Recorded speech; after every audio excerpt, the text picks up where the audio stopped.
اور اللہ نے ہمیں حکم دیا سید الانبیاء سے جب تک محبت نہیں ہوگی تو میں اپنی محبت کو بھی تسلیم نہیں کروں گا۔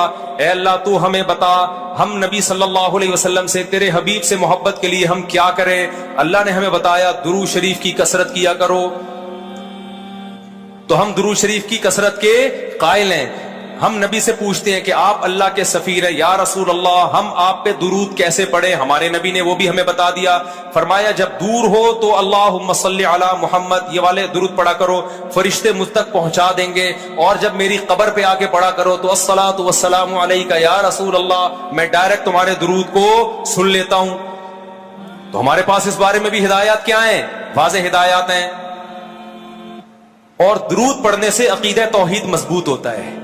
کیوں؟ درود اصل میں دعا ہے اللہ سے، کس کے لیے؟ پیغمبر کے لیے۔ اس میں اور عقیدہ بنتا ہے کہ بھائی پیغمبر بھی اللہ کی رحمت کے محتاج ہیں، تبھی تو ہمیں کہا جا رہا ہے پیغمبر کے لیے دعائیں مانگو۔ ہاں ہماری دعا کے محتاج نہیں ہے، اللہ نے تو ویسے بھی پیغمبر پہ رحم کرنا ہے، لیکن ہم انگلی کٹا کے اپنا نام شہیدوں میں لکھوا لیتے ہیں۔ تو ہمیں اللہ نے اپنے حبیب سے محبت کے اظہار کا یہ موقع دے دیا۔ ہم جب پیغمبر سے پوچھتے ہیں یا رسول اللہ، ہر عبادت کے لیے کوئی خاص وقت ہوتا ہے جس میں اس عبادت کی فضیلت بڑھ جاتی ہے، روزہ عام دنوں میں رکھو 3 روزوں کا ثواب، 10 روزوں کا ثواب، رمضان میں رکھو گے تو ثواب بڑھ جائے گا۔ تو یا رسول اللہ ہم آپ پہ جب درود پڑھے تو کوئی ایسا دن ہے، کوئی ایسا ٹائم ہے جس میں درود پڑھنے سے ہمیں ثواب زیادہ ملے گا؟ آپ صلی اللہ علیہ وسلم نے فرمایا ہاں، جمعے کے دن درود پڑھنے کا ثواب، حدیث کا مفہوم ہے، عام دنوں سے زیادہ ہے۔ اس لیے ہمارے جتنے بھی اکابر ہیں وہ جمعے کے دن درود شریف کی کثرت کیا کرتے تھے۔ یا رسول اللہ آپ اللہ کے حبیب ہیں، اللہ نے قرآن میں حکم دیا ہے من یطع الرسول فقد اطاع اللہ، جو پیغمبر کو فالو کرے گا، پیغمبر کی بات مانے گا، وہ ایسے ہی ہے جیسے اللہ کی۔ تو آپ ہمیں بتائیے درود شریف ہم نے بلند آواز سے پڑھنا ہے یا آہستہ آواز سے؟ ہمارے نبی نے ہمیں تلقین کی کیسے؟ آہستہ آواز سے۔ یا رسول اللہ درود ہم نے انفرادی طور پہ پڑھنا ہے یا جتھے بنا کے پڑھنا ہے؟ آپ صلی اللہ علیہ وسلم نے فرمایا دیکھو آخر میں ایک جنتی فرقہ ہوگا، وہ ہوگا جس پر میں اور میرے صحابہ کا عمل۔ صحابہ نے جتھے بنا کے درود کی محفلیں نہیں لگائی ہیں، جس صحابی کو جہاں موقع ملا انہوں نے کثرت سے پیغمبر پر درود پڑھا۔ ہم نے اپنے اکابر کو دیکھا ہے، اپنے علماء کو دیکھا ہے، آج بھی بزرگان دین کو دیکھا ہے، کوئی مسجد کے اس کونے میں بیٹھ کے تسبیح ہاتھ میں لے کے درود شریف پڑھ رہا ہوگا، کوئی مسجد کے اس کونے میں بیٹھ کے میرے شیخ اور اپنے علماء مشائخ کو میں نے دیکھا ہے جب مسجد نبی میں جاتے ہیں 2 گھنٹے، 1 گھنٹے، 2.5 3 گھنٹے، عصر سے مغرب تک کا پورا ٹائم پیغمبر صلی اللہ علیہ وسلم کے روضہ رسول کے نبی کے روضے کے قریب سارا ٹائم درود شریف میں گزار دیتے ہیں۔ یہ وہ طریقہ ہے جو پیغمبر سے محبت کا اظہار کا اللہ نے آپ کو بتایا ہے۔ اے اللہ ہم اور کس طرح سے آپ سے محبت کا اظہار کر سکتے ہیں؟ اللہ نے فرمایا کہ جو پیغمبر سے محبت کرنا چاہتا ہے اسے پیغمبر کے اخلاق اور عادات اپنی زندگی میں لانے پڑیں گے۔ ہمارے پیغمبر صلی اللہ علیہ وسلم جب رات کو تہجد کے لیے اٹھتے تھے تو اس کا خیال کیا کرتے تھے کسی کی آنکھ نہ کھلے۔ جب رات کے وقت آپ گھر میں تشریف لاتے اتنا آہستہ آواز سے سلام کرتے کہ جو جاگ رہا ہے وہ جواب دے دے، جو سو رہا ہے اس کی آنکھ نہ کھلے۔ لیکن ہم پیغمبر سے محبت کا اظہار کیسے کرتے ہیں؟ موبائلوں کے سگنل کیا ہو گئے؟ بند۔ یہ محبت کا اظہار کا کیا ہے؟ اتنے بڑے بڑے جلوس، ناچ گانے اور جو میوزک، موسیقی اور تھرکنا اور بھڑکنا اور روڈ بلاک کر دینا، سیکیورٹی کے مسائل کا کھڑا ہو جانا گورنمنٹ کے لیے، اور کس قدر لوگوں کو تکلیف اور اذیت پہنچنا۔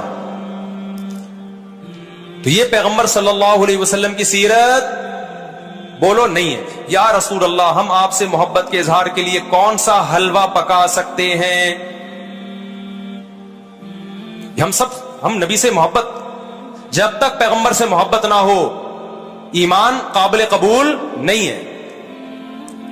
لیکن محبت کا انداز وہ ہوگا جو اللہ کے رسول نے بتایا ہے۔ یا رسول اللہ ہم آپ کی یاد میں کون سا حلوہ پکائیں، کتنی بریانی کی دیگیں آپ کی یاد میں؟ نبی نے فرمایا جو مجھے یاد رکھنا چاہتا ہے وہ روزے رکھے، کیونکہ نبی صلی اللہ علیہ وسلم نے فرمایا، بخاری مسلم کی حدیث، بدترین برتن جو بھر جائے وہ انسان کا پیٹ ہے۔ یا رسول اللہ ہم کتنا کھائیں آپ کی یاد میں؟ نبی نے فرمایا میری یاد میں مجھے خوش کرنا چاہتے ہو, اللہ کو خوش کرنا چاہتے ہو تو کھانا نہیں بلکہ کھانا چھوڑنا پڑے گا, ناغے کرنے پڑیں گے, روزے رکھنے پڑیں گے. آپ نے فرمایا بہترین روزہ داؤد علیہ السلام کا روزہ ہے, ایک دن روزہ ایک دن ناغا, ایک دن روزہ ایک دن ناغا.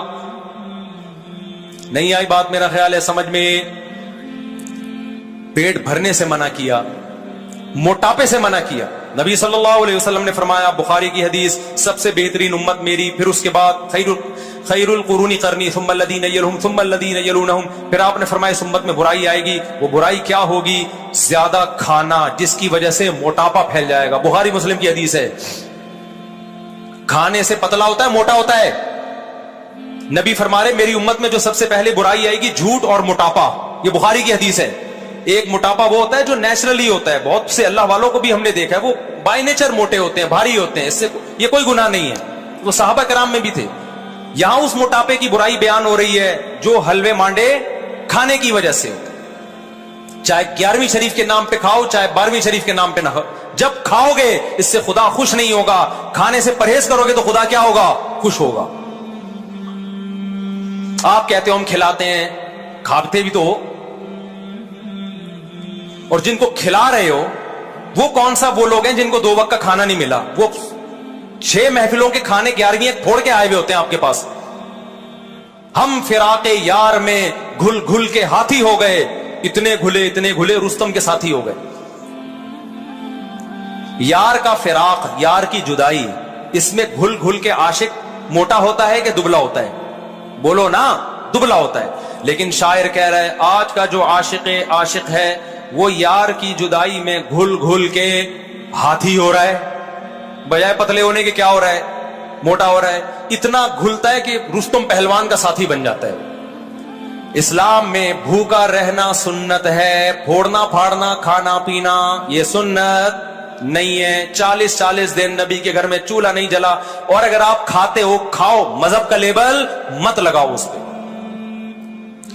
کھانے پر پابندی نہیں ہے, مذہب کا لیبل تو مت لگاؤ نا کہ یہ بہت ثواب کا. میں بھی جاتا ہوں, نہاری کھاتا ہوں الحمدللہ, پھوڑتا ہوں, لیکن یہ نہیں کہتا سنت پہ عمل کر رہا ہوں میں, یہ نہیں کہتا میں. بھائی دل چاہ رہا تھا کھا لیا ہم نے, متزل لا لیا, جو سامنے آیا کھا لیا. سنت کا لیبل نہیں. سنت جب ہے جب روزہ رکھوں گا, جیسے نہیں کھاؤں گا یار آج فاقہ کرو, پھر بتاؤں گا ولاگ بناؤں گا, دیکھو آج میں فاقے سے ہوں, سنت ہے یہ.